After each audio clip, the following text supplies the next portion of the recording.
Well, good Sunday morning. It's almost afternoon. Being recording this at 11:40 or so on Sunday afternoon. Wanted to come live and then record this as well, and it'll be available on our YouTube channel, and also it will stay here right on our Facebook channel as well. Regarding the rules addendum that we've created for the COVID-19 response and the restart of our roller hockey league. Happy to announce that we're going to be starting on August 30th with the fall 2020 Sunday Ball League. The league is going to be shortened slightly. It'll be an 8-team, 8-game regular season with 6 of the teams advancing to the finals, or to the playoffs, I should say. So a little bit shortened season, and as we get into the rules here, and I'm going to have a little presentation where I'll show everybody what it's going to kind of look like, and if you're watching live, you can definitely jump in and ask any questions that you have. But what it'll allow us for is some cushion with some possible changes. As everybody knows, the COVID-19 situation is constantly in flux. We're watching numbers, new regulations, a whole bunch of different factors that go into this to make sure that everybody stays safe and what we're doing isn't going to make more of a problem. So we're going to do this following these rules. There may be changes to these rules as we go along, but for as of now, based on guidance that's been given to me by Groton Parks and Recreation, and also the guidance that they're receiving from the federal, state, and local levels, this is what we're going to be doing down at the Groton Hockey Rink. And before we get to that, I just want to remind everybody that's participating in the Fall 2020 Sunday Ball League, please make sure you go and complete the player waiver. This is a requirement every year. So if you have not done one in the year 2020, you need to do it again. grotonrec.com/hockey. Click on the individual player waiver link and follow the steps. If you have issues with logging in, can't remember your password, can't remember your login, can't remember your email, whatever those technical issues are, I unfortunately can't help you with that. That has to be done by Groton Parks and Rec, and you can reach out to them at 860-536-5680. And if I get a moment here, I'll pop up a banner with that phone number and whatnot. In fact, let me get that for you.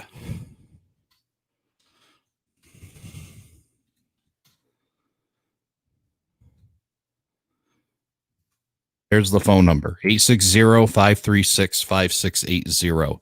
Give them a call. They'll be able to help you. Any other major questions that you may have regarding the rule set, you can reach out to your team representative. If they may be able to provide some answers based on the meeting that we had. I plan another team representative meeting before we go into the season to really go over and really go into depth with these rules. So I suggest if you have any specific questions, reach out to your team representative first. If they're unable to provide you an answer, then you can reach out to me at ecrhlhockey@gmail.com. So let's go into it real quick, and I'll show you the rules that we're looking at to apply for the season. Oh, I shared the wrong.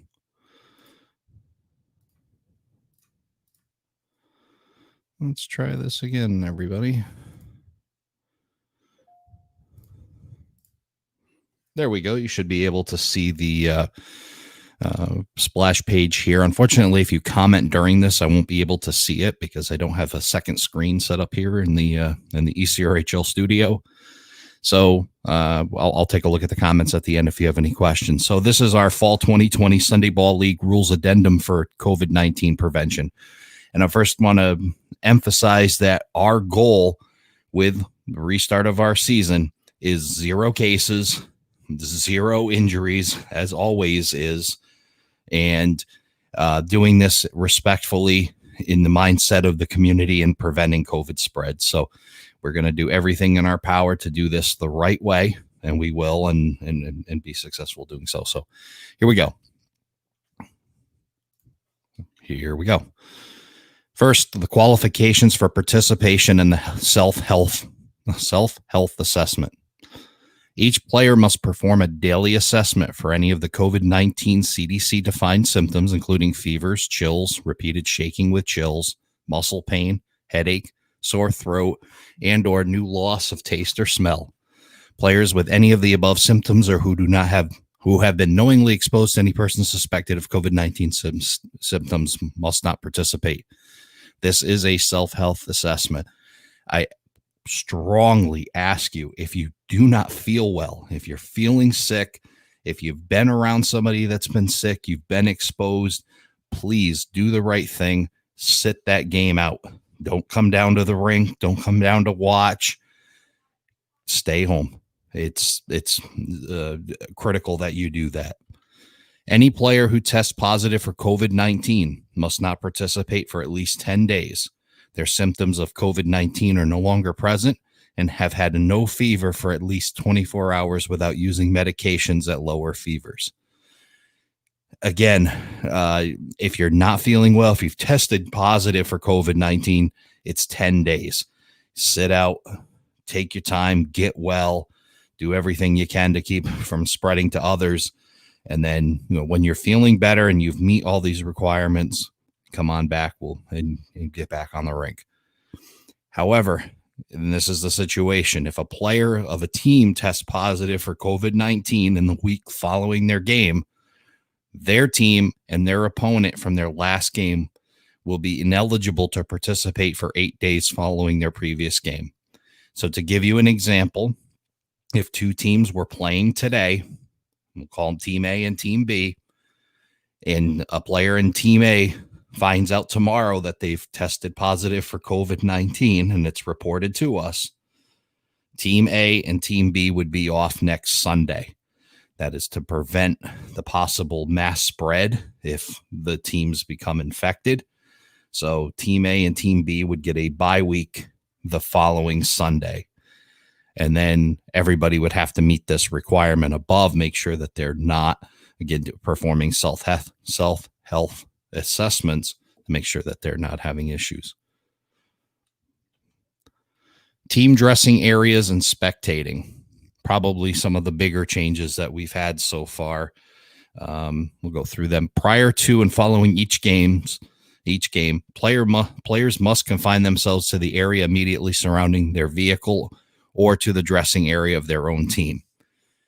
In most cases, we've got these unofficial, official, whatever you want to call it, dressing areas. We know that the Carl's Cronies guys like to be somewhere behind the senior center buses. AEN usually occupies somewhere around the center of the curb, adjacent to the rink.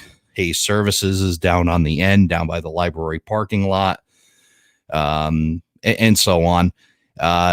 You need to stay in that area when you're dressing and when you come off the rink as well. There won't be any intermingling in between teams. No team is permitted to use the asphalt area surrounding the rink as a team dressing area. So a team like Navy, who may have used the bench down at the other end by the shed, for the time being, that will not be permitted. You need to find another area. Again, the library parking lot is available to you, as is the adjacent field or any other area around the rink. But the surrounding asphalt that extends beyond the boards and out to the edge will be considered off limits. Players are not permitted to visit each other's team's dressing areas. Some of the more difficult things that are going to go on here. I know one of the beauteous things of our league is the community aspect. And unfortunately, for the time being, we're not going to be able to do that. We're going to have to stay within our dressing areas. And then it's an immediate dress, undress, and leave. As players are not permitted to occupy their team dressing areas beyond the time necessary to dress and undress for their game. And unfortunately, that means no grilling, no cornhole games, none of the activities that we've grown accustomed to and really have encouraged and has become a great part of our league. We will get back to that, but for the time being, it needs to be an arrival, dress, play the game, undress, and depart. No person not on the team roster may occupy the team dressing area. No guests are permitted. And then no spectators are permitted in, on, or around the rink, including league members not participating in the current game. Unfortunately, this is not the time to bring your family down to the rink. It's not the time to bring your kids. It's not the time to have your wife or girlfriend or husband or boyfriend or whatnot, significant other, at the rink to watch you play. I wish it could be different, but I think that, more importantly is to make sure that we are exposing or potentially exposing as limited amount of people as possible to and, from the league. So right now, again, not the time to bring anybody to watch you play. Come just by yourself. If you commute with someone else, that's fine. That's your choice. But when you get to the rink, really only want participants at the rink.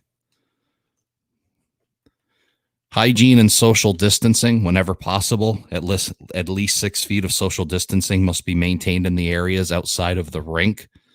That would be including myself, if you're engaging with me, or if you're engaging with an official or any of the sort. 6 feet needs to be maintained. The scorekeeper's booth is for the scorekeeper only. No other person shall approach or enter the scorekeeper's booth area.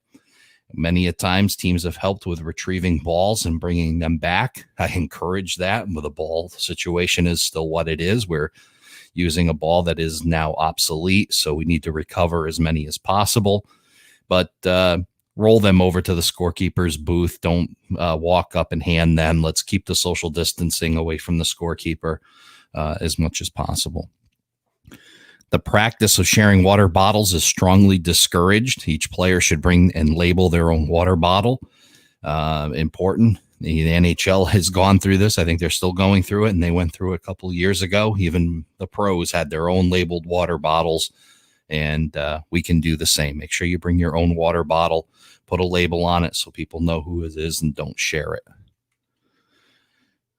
Very important here, spitting in, on, or around the rink is strictly prohibited. Any player who spits on the rink, bench area, surrounding areas shall be assessed a minor penalty. What's not also written in here, and this should be pretty obvious, if it's a continuous thing, it will be addressed with disciplinary action. Again, we're trying to prevent the spread of a disease that's communicable by mucous membrane. We want to make sure that spitting is not done in the rink. If you feel the need or urge where you need to spit or whatnot, you need to remove yourself from the rink area and use an appropriate container or outlet for that. Modified game procedures. Teams will not be permitted to line up or congregate around the rink prior to their game and must remain in their team dressing area until signaled to approach and enter the rink. It will likely be the sound of the horn after the period that will be described after, and we'll work on those procedures, and they will be ongoing to fine tune what the best and most efficient methods are here. Teams exiting the rink must do so promptly following their game and in a manner that maintains social distancing from other teams. Go back here. The exiting needs to go directly to your area in the straightest path possible. And what we'll do is make sure that teams that are looking to enter the rink are restrained to their areas so that it allows that team the best way to get to their area without violating any social distancing. Benches will be sprayed before each game using a sanitizing solution provided by Groton Parks and Recreation. During the spraying and allotted drying time, no player is permitted to occupy the rink area. This is probably going to be a 10-minute period between spraying them and allowing them agent or whatever the solution is to dry on the bench area is, I've been told, is about a 10-minute process. A bleach water mixture will be used to sanitize the hockey balls before use. We'll put a little bit of bleach in the water, just enough to make sure that anybody that has touched the ball outside of the playing surface has been sanitized and is able to be used again. Following each game, teams will be permitted to acknowledge the play of their teammates with a constant moving line with gloves on, fist bumps, and or no contact appropriate verbal acknowledgement. Participation in this event is strictly voluntary and is not a requirement for participation. If you need to reference, look at my beloved Rangers being eliminated by the Hurricanes, and their handshake line constantly moved. Nobody stopped, and it was gloves on, fist bumps going down the line. That will be permitted, but it is a strictly voluntary action. If you do not feel comfortable doing this, I ask that nobody look down upon that person. It's a safety issue. It's not a sportsmanship issue. So again, and this is also subject to change at any time. All right, so that's our rule set. Get back to the screen here. So that's what we're looking at for some modifications of the rules for the Sunday Ball League. Again, we're working the best we can with the rules and the parameters that we have. Unfortunately, some of the modifications change some things, but ultimately we're playing hockey. That's the ultimate goal of all this, and to do it safely is just as equal. So if you have, again, any questions, please reach out to your team representative. If you haven't heard from your team representative, now would be a good time to reach out to them. Again, anticipating 8 teams coming back for an 8-game regular season with 6 of those teams that will advance into the playoffs starting August 30th. So again, if you haven't heard from your team rep, reach out to them. Any other questions and concerns regarding the rules, team rep, and then if they can't answer your question or if it's urgent or a personal matter, please reach out to me, ecrhlhockey@gmail.com. Everybody enjoy your Sunday, and we'll see you in a few weeks.